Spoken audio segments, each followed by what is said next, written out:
प्रधानमंत्री नरेंद्र मोदी का संबोधन। मेरी मां को गालियां दी गई।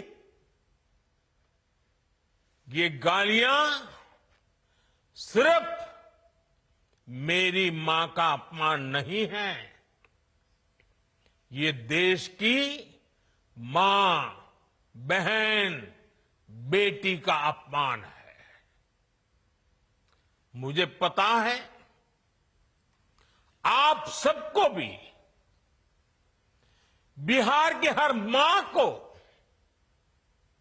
बिहार की हर बेटी को, बिहार के हर भाई को ये देख सुनकर कितना बुरा लगा है। मैं जानता हूं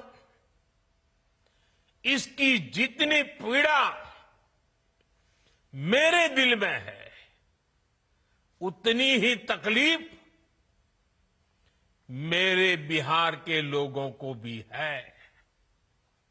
और इसलिए आज जब इतनी सारी तादाद में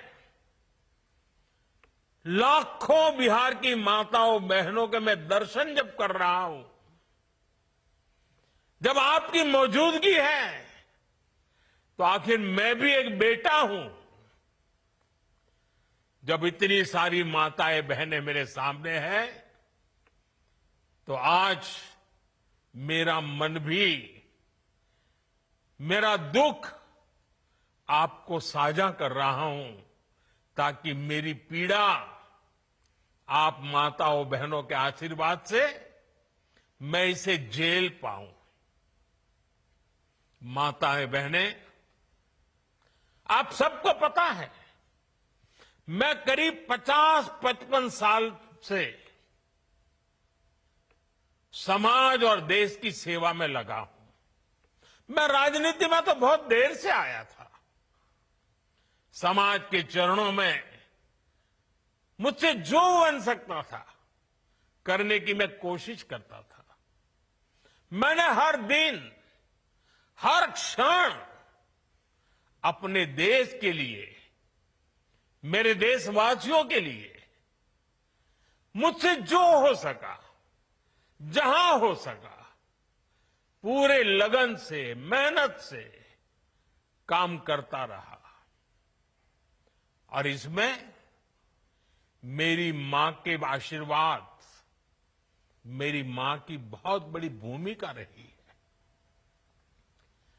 मुझे मां भारती की सेवा करनी थी, इसलिए मुझे जन्म देने वाली मेरी मां ने मुझे अपने दायित्वों से मुक्त कर दिया था।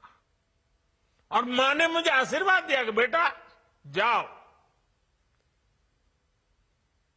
देश की करोड़ों माताओं की सेवा करना, देश के गरीबों की सेवा करना। उस मां के ही आशीर्वाद से मैं चल पड़ा था।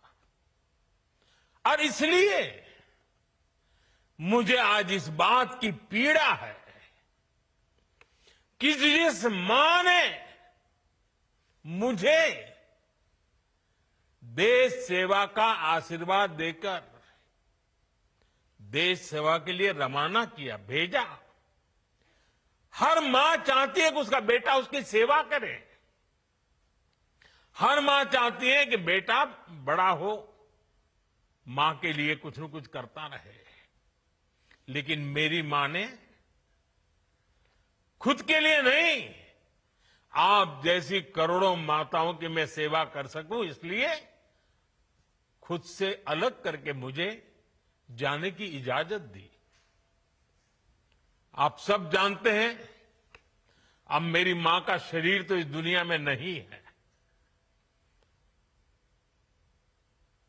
कुछ समय पहले 100 साल की उम्र पूरी करके वो हम सबको छोड़ के चली गई। मेरी उस मां को, जिसका राजनीति से कोई लेना देना नहीं, जिसका शरीर भी अब नहीं है, मेरी उस मां को आरजेडी कांग्रेस के मंच से भद्दी गालियां दी गई।